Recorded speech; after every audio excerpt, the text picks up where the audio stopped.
নীলক্ষেতের ফুটপাত ধইরা আমি হাঁটতে থাকি। চারপাশে শব্দ ধরে একটা ভিন্ন আওয়াজ দেয়।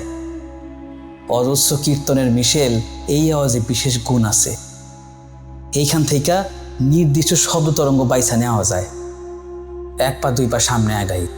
পাশের দোকান থেকে হাঁক আসে, কি বই লাগবো ভাই?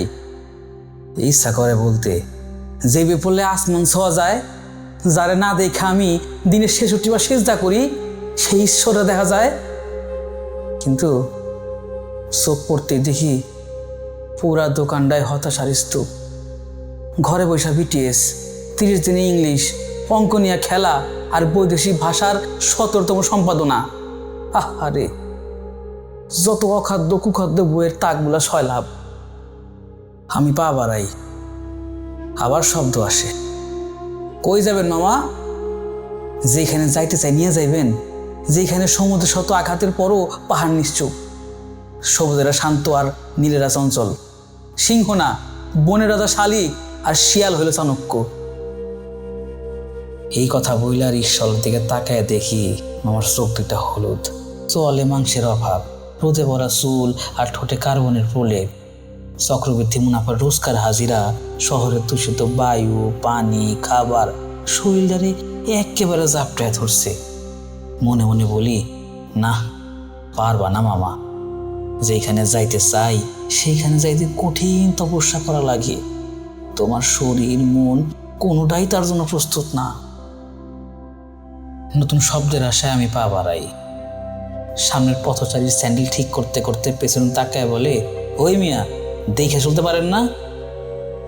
মনে মনে বলি, সেই সামর্থ্য কি আর আমার আছে?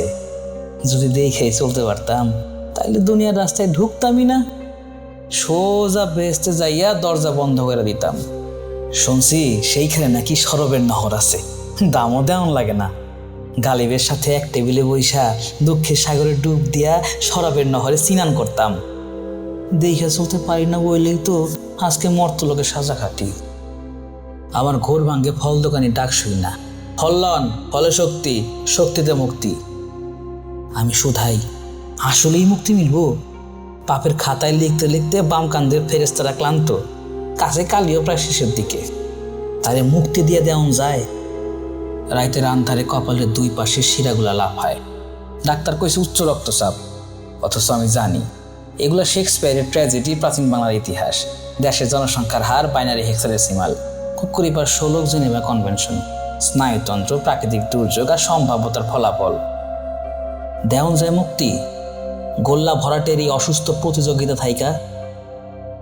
ফল দোকানের দিকে আমি আর তাকাই না, জানি কোনো উত্তর নাই। হাঁটতে হাঁটতে গণতন্ত্র তরুণের কাছে চলে আসি। মোর পার হইতে পারলেই সবতরঙ্গের খেলা শেষ। আওয়াজ আর আমার প্রশ্নোত্তরের খেলা চলতে থাকে রবি থেকে বৃহস্পতি, চক্রাকারে, অনেকটা গোলক ধাঁধার মতো, যেইখানে নিজেরে হারায় আফসোস করি, পরদিন আবার হারাই।